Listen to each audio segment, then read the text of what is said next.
All right, that didn't go exactly how I thought it would, but we are here. There was almost a note there, but it turned into a suicide note. Oh, come on, stop that. It wasn't that bad. And I wasn't paying attention. I was getting ready to land here with the ratings after we talked about AEW Dynamite. I got to say, by the way, we took the break. The ratings have come in to you. I have no knowledge of forethought of what's going to go on here or what these ratings are, so I want you to surprise me.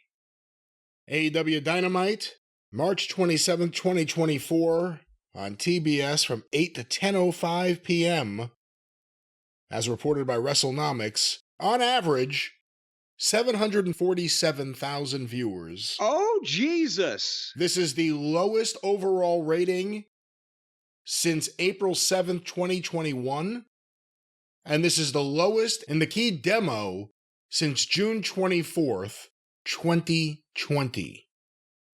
Oh, and okay, they had competition. We're in the basketball tournament where they playing games on Wednesday, but they have that tournament every year, don't they? They would have had it in 22, 23. Well, this may have been more about the NBA than the Final Four. The NBA. The NBA is doing things too. And there's that all-night gas station open down the street. How are you going to compete with that? Well, the NBA has some good angles. Ooh, so 747, which is not a jumbo of a number for those Boeing fans out there. And before we get into the quarters, are we going to have to come up with a formula where we figure out at this point with all these new multi-million-dollar signings and everything, how many dollars per viewer that it cost Tony to do a television show for? Is it like closing in on $6 a viewer? You know, I don't know how anyone could be surprised. The lineup was underwhelming, and the people that they're bringing in to seemingly give big pushes to, they're just caught doing what everyone else is doing. Will Ospreay didn't need a 20-minute match to start this show with Shibata, who, for all intents and purposes, is an unknown factor to wrestling fans in America. If Ospreay had been here for 2 years and been outstanding that whole time and a main event guy and everything, and then Shibata shows up and nobody knows who the fuck he is, but then he has a 20-minute match with this main event guy, then you've made Shibata. But you can't make Ospreay and make Shibata at the same time. They're two different recipes. But speaking of the first event, where did we start on the road to where we finished? Well, quarter one, once again, these were reported by WrestleNomics. Quarter one, 8 to 8:15 p.m. Katsuyori. Yeah, what? Hold on, I never say his first name. I never say his first name. Just Katsuyori. Katsuyori. I said Katsuyori. Katsuyori Shibata. Shippoopy. Versus Will Ospreay with picture-in-picture ads.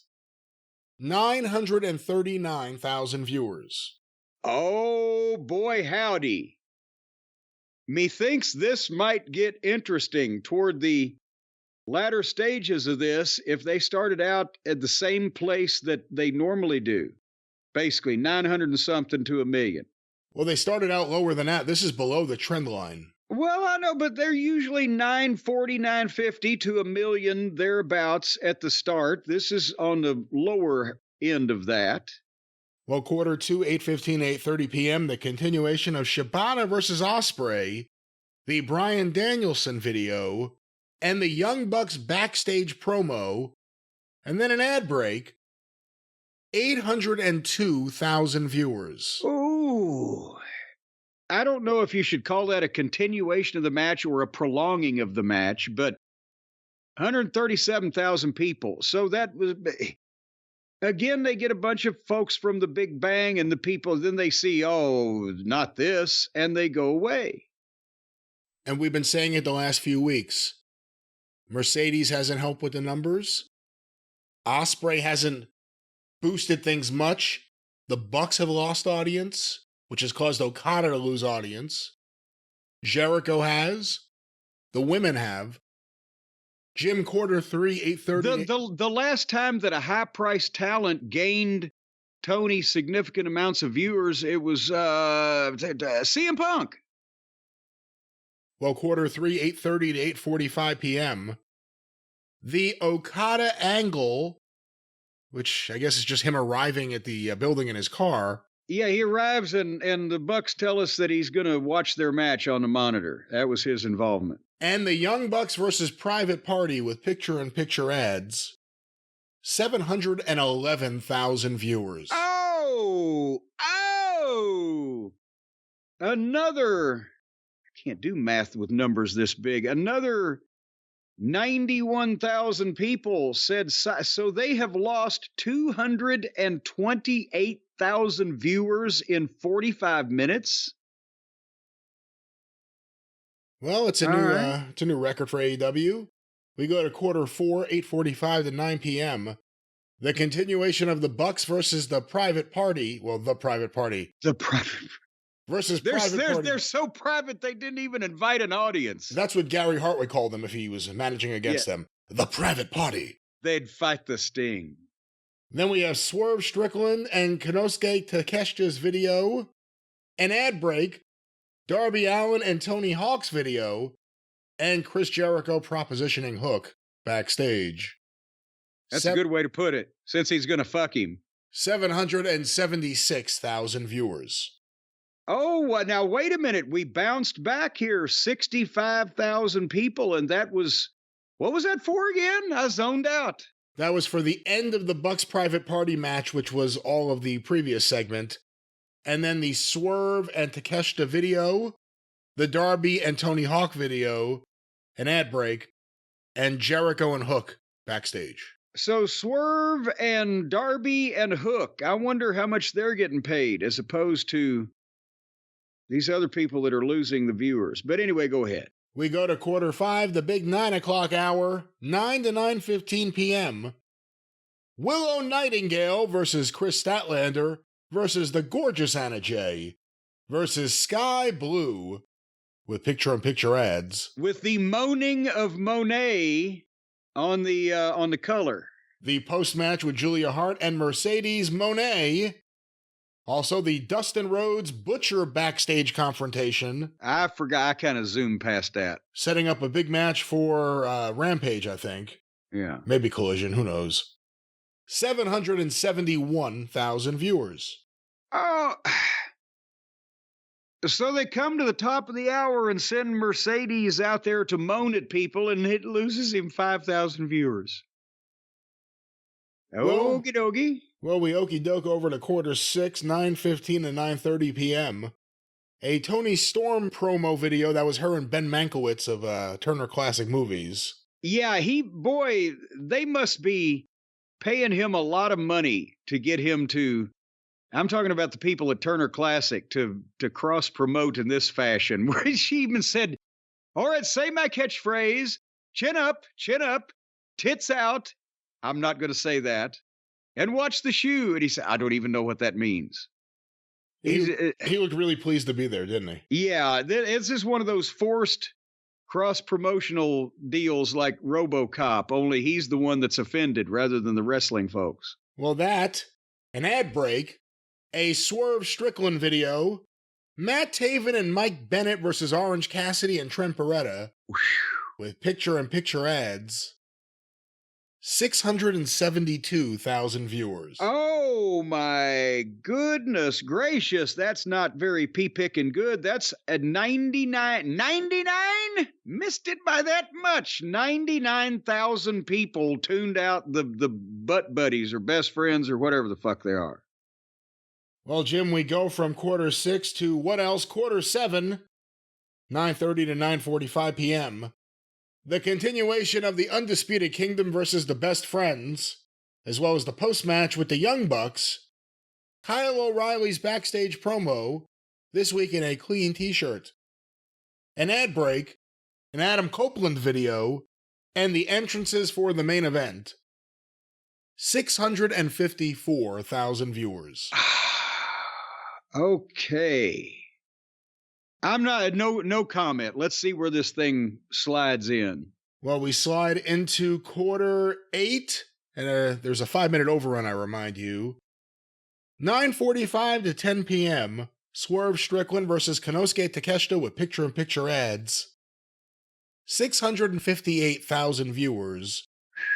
5-minute overrun, including Samoa Joe backstage doing a promo, 724,000 viewers. Yeah, suddenly all those people appeared.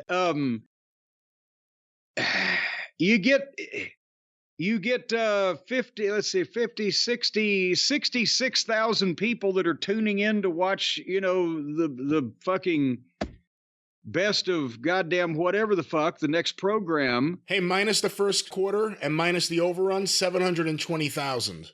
That's what I was going to say. They started out with 939 that was artificially inflated by the Big Bang. They do the 5-minute overrun so they can catch those 60 or 75,000 people that are wanting to watch whatever the fuck is on following. And that helps them bring up 2 through 8 that's in the middle that, again, there's your average, 720,000 of what actually occurs in the middle of the fucking program. And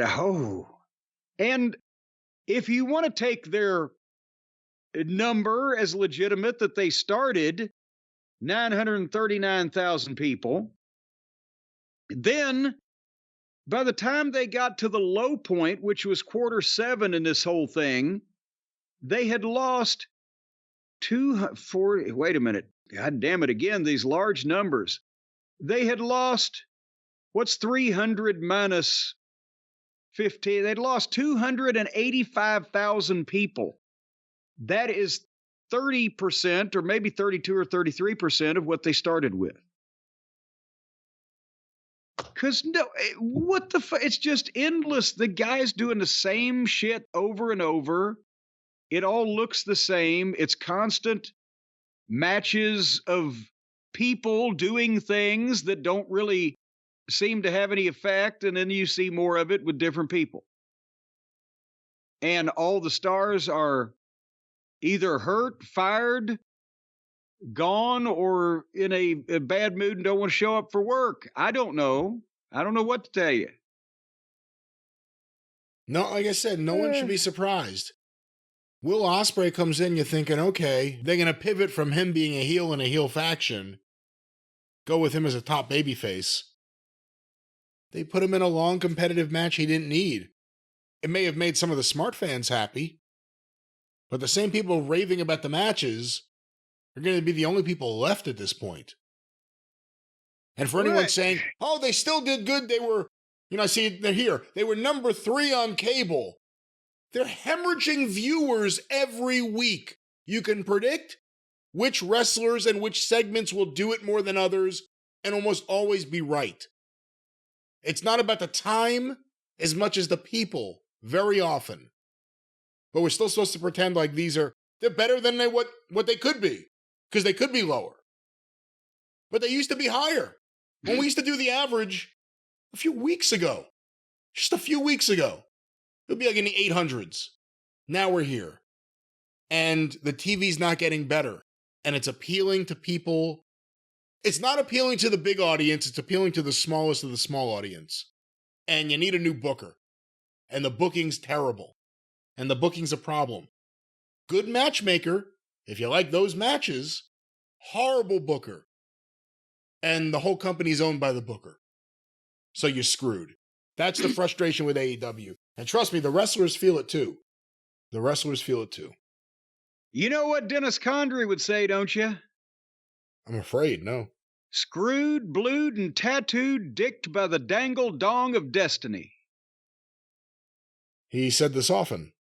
Yeah, often. Every time somebody got what was coming to him.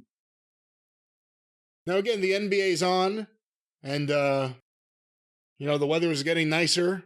Oh, for God's, they're doing something, or something's happening every day of the year somewhere in the world. The point is, this is not it's continuing to go down instead of up. They spend millions of dollars to sign people, and the ratings go down, and the ticket sales go down. Have we forgotten that Edge is there now? I'm not convinced he was ever a big ticket mover, but that's another story. Well, but I mean, he was a big star on the other TV. He had Yes, he never was. been Yes, he involved was. in anything of a below 1 million people or whatever Tony's tweet was at one time. Until nobody came with him. If they did, they turned around and went back because look at this show that Edge is on. We feel sorry for him.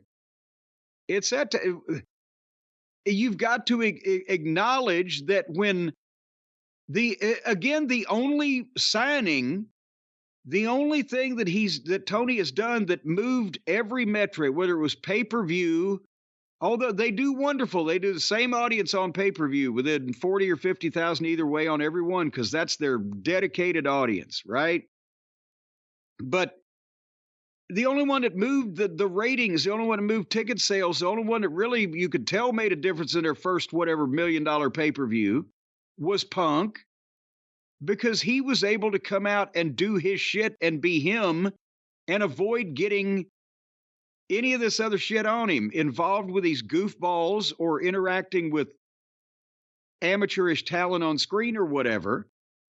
But everybody else they've signed for however many $1 million or $100,000 or whatever from the WWE or from Japan or from Cucamonga, they've been doing Tony shit like everybody else does in the same way as everybody else does. And nobody gives a shit about that. And that's why it doesn't move any numbers. They go down because the stars do not bring this show up. This show brings the stars down to earth. I don't know why it's hard to figure out. Nobody is better off when they go there if they've been a star before than they were before they went there. And the only reason that the guys who weren't stars before are better off is because at least they're on fucking TV. But that may not be good because of the way that they're being fucking exposed in the most brutal sense of the word. They're being exposed. All their worst weaknesses are being exploited and their strengths are being hidden. So who is this TV program getting over? No one in AEW is ever over more than they were the week before. Never. Mercedes Moné already, whatever bump she gave them, and she didn't really give them one in terms of the ratings, but does she already just not seem as special as she did a few weeks ago? She didn't really do anything yet. Will Ospreay, same thing. Takeshita, squandered. If you're someone who loves Omega and the Bucks, have they been used well? Has anyone been used well? Hobbs. How many restarts has there been for Hobbs? How many restarts for Wardlow? Who knows what's going to happen when MJF comes back? Because the company's in much worse shape today than it was when he got hurt. Moxley. Is Moxley even what he was in 2020 right now? And for the people that mark out for the Bryan Danielson stuff, the bigger audience doesn't. And that's the problem. And, you know, at a certain point... And Danielson's retiring anyway. At a certain point, TNA could have thrown any amount of money at anyone. They weren't going to get past certain barriers that they kind of set for themselves once they didn't make it past certain points previously. It's starting to feel like AEW is hitting that point. That there is no game changer because you know what the game is no matter who's there. Raw feels fresh. Raw has a lot of older guys doing promos yelling at each other.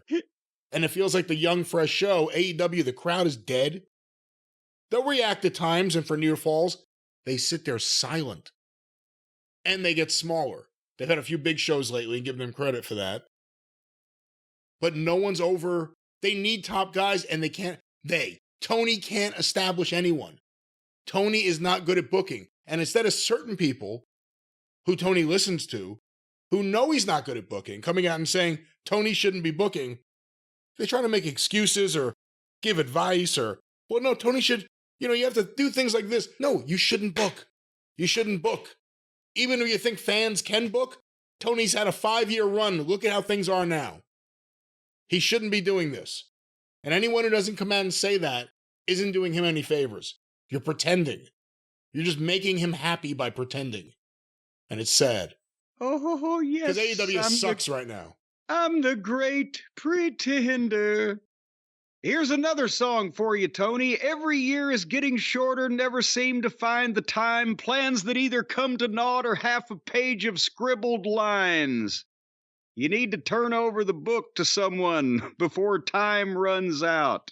Someone who is not a New Japan fan, they can appreciate it, but someone who understands how to do angle-driven, exciting wrestling.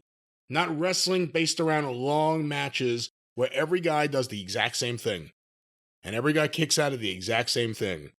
And they trade the exact same chops back and forth. Something different, because this is getting stale quick. And also it helps that the other channel has superstars, celebrities in every position. Their announcers are fucking stars in their own goddamn environment. They've got movie stars. They've got fucking UFC stars. They've got wrestling stars. They got all the stars. As Barnett would say, look at all my beautiful stars. And then over here, you got a bunch of people who the fans are looking at like the average fan would look in. Remember when the Jericho NBA crossover on Twitter happened?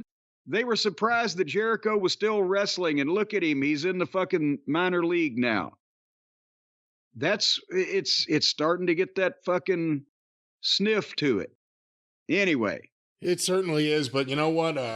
Speaking of Tony Khan and sniffing, and well, actually they have nothing to do with each other, but Jim, I think it's now time that we travel back from where we came. Yes. In the past. We are leaving the future. Let me get the machine warmed up. Let's take a snort of that time travel music.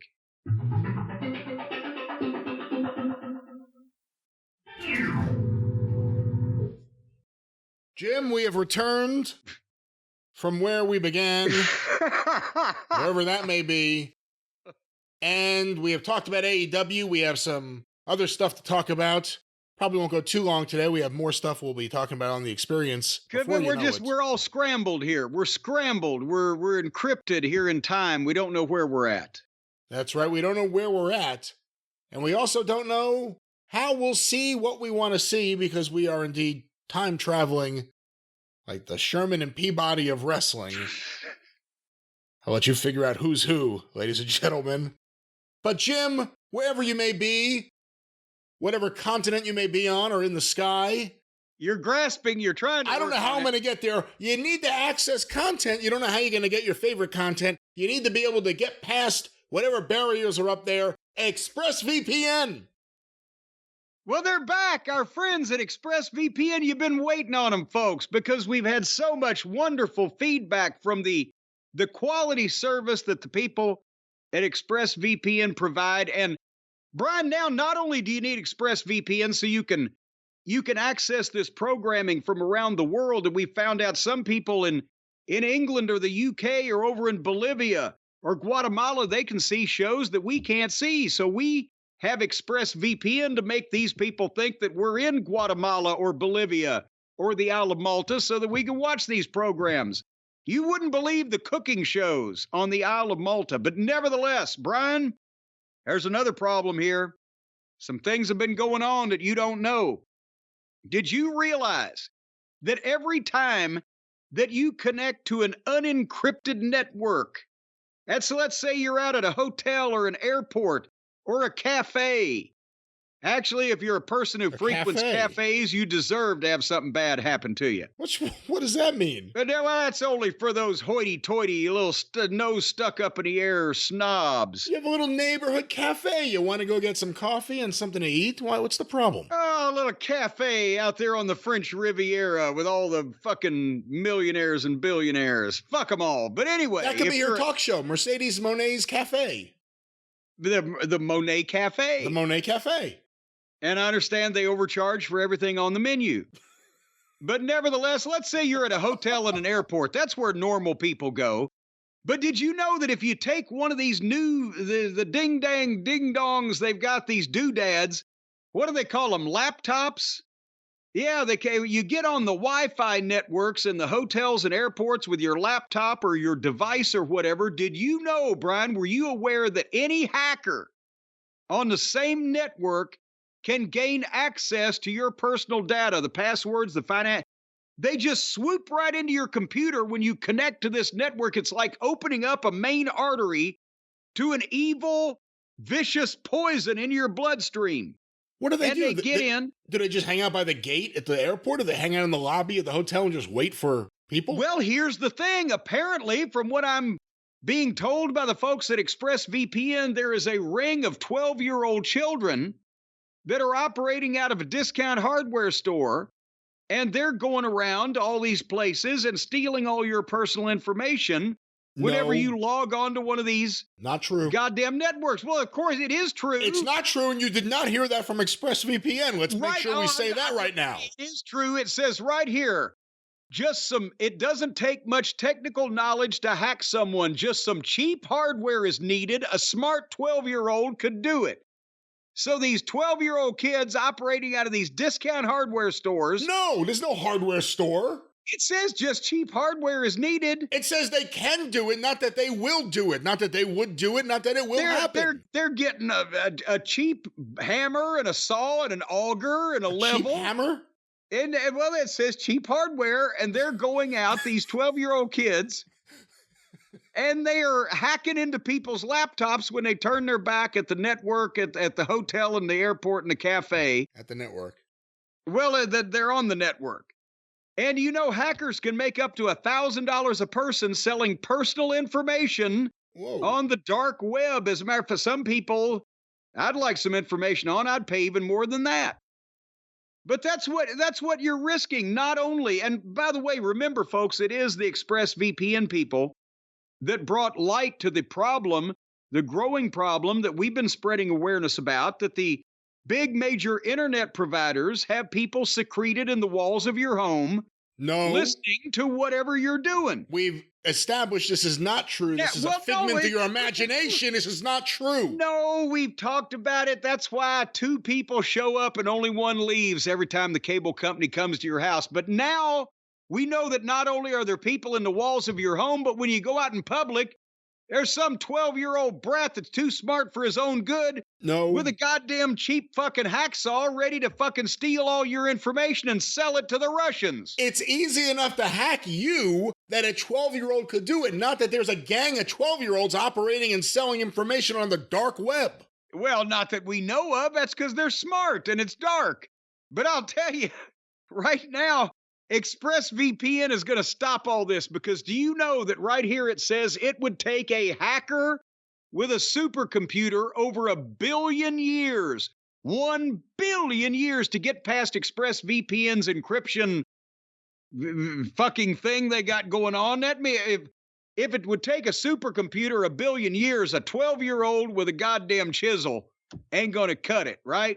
So all you do is fire up the app and click one button, and you are protected. And as long as you pay these people at ExpressVPN regularly and on time and in good currency that's spendable, then you're protected. But now the day that you let the fucking bill lapse now, some of your shit's going to blow up. But that's no. Nothing is going to blow up, so let's not say that or joke about that. Well, blow up in the technical sense that, it's just going to be all... It's going to be all scrambled. Well, when you turn it on, that's the technical sense of blow up. Yeah, it's all scrambled. You can't tell what's going on because they got your shit in their hands. They can send it to fucking Nigeria or goddamn the wilds of Australia.